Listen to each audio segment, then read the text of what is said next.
Koalisi Perubahan resmi dibentuk, usung Anies Baswedan Capres 2024. Kemudian ada lagi nih sejumlah purnawirawan TNI Polri bentuk FP3 dukung Anies di 2024. Kemudian ada disambut hangat dan ditanggapi PKS. PKS yakin dukungan purnawirawan TNI Polri kokohkan jalan kemenangan Anies Baswedan. Hovifah juga bisa menjadi pasangan yang strategis bagi Anies. Nah ini jadi it is like a bridging ya. Jadi kayak jembatan atau dia menjadi pusat dari persinggungan. Di satu sisi Anies membutuhkan Hovifah karena tadi capacity to win yang bisa dikuatkan. It could be possible capacity to govern and then capacity to unite karena dia juga adalah berasal dari basis NU. Tetapi yang juga tidak kalah pentingnya mungkin akan ada a certain degree dalam derajat tertentu adalah endorsement dari istana ya, menarik. Ketika hari ini itu menjadi bagian dari evaluasi, perlu loh merubah model kampanye yang agak lebih soft tapi tetap menghadirkan substantif perubahan di situ. Ya. Jadi itu saya pikir juga berangkat dari kesadaran Pak Anies untuk bisa mendongkrak elektabilitasnya. Ya jelas, kalau dilihat dari struktur pemilih masyarakat Indonesia secara sosiologis terutama, relatif masyarakat Indonesia itu lebih banyak yang berada di kelompok tengah. Ya. Kelompok tengah itu adalah kelompok yang tidak suka berkonflik. Setelah menimbang dan seterusnya begitu kan, punya kekuatan luar biasa begitu ya. Ya karena di satu sisi itu adalah ketua umum partai begitu ya. Ini menunjukkan bahwa kemenangan Anies Baswedan dan Nahi menunjukkan menjadi kekuatan luar biasa, apalagi di Jawa Timur begitu ya. Kalau di Jawa Tengah saya rasa ini masih memikirkan ulang di situ begitu. Ya, oposisi dengan oposisi itu apakah tidak akan terjadi ya di 2019 ya seperti Pak Sandi dengan dengan Pak Prabowo begitu kan. Jadi kalau kita melihat ini sah-sah aja sebenarnya, tetapi melihat peta kekuatan itu sangat luar biasa.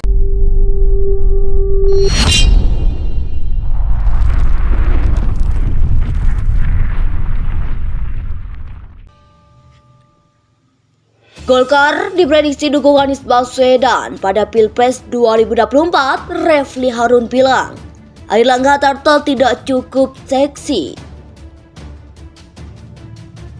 Partai Golkar diprediksi akan bergabung dengan Koalisi Perubahan untuk Persatuan, KPP dan dukung Anies Baswedan pada Pilpres 2024 mendatang. Prediksi bergabungnya Golkar ke Koalisi Perubahan ini muncul setelah P3 memutuskan untuk mendukung Ganjar Pranowo.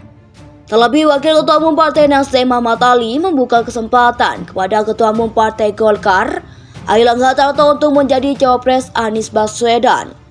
Menanggapi hal ini, ahli hukum tata negara mengatakan Golkar memiliki banyak tokoh dengan elektabilitas tertinggi. Sayangnya tokoh-tokoh tersebut terhalang oleh ambisi Airlangga Hartarto. Celakanya Golkar ini banyak yang punya elektabilitas, termasuk Ridwan Kamil misalnya. Tapi terhalang oleh nomor satunya sebagai pemuncak Golkar, sebagai wakil presiden, kata Refli Harun. Refli Harun juga menyoroti sikap politik berlambang pohon beringin itu. Menurutnya, partai tersebut selalu bermain dua kaki di dalam setiap pemilu. Golkar ini adalah partai yang paling asik. Kenapa asik? Siapapun yang berkuasa, dia pasti akan ikut, ujarnya. Jadi kalau nanti yang berkuasa Anies, dia akan gabung dalam pemerintahan Anies Baswedan. Yang berkuasa Ganjar Pranowo, gabung juga, tambahnya. Mantan staf ahli Mahkamah Konstitusi itu mengatakan Airlangga Hartarto tidak memiliki masalah dengan para capres. Dia bahkan sudah dapat memastikan bahwa Golkar tetap akan bergabung di pemerintahan selanjutnya.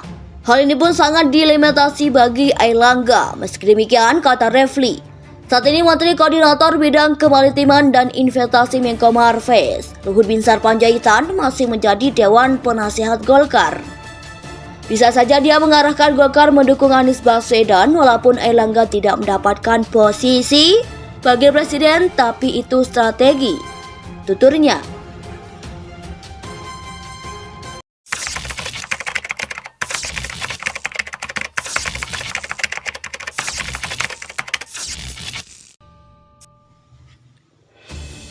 Golkar diprediksi dukung Anies Baswedan pada Pilpres 2024, Refli Harun bilang, Airlangga Hartarto tidak cukup seksi.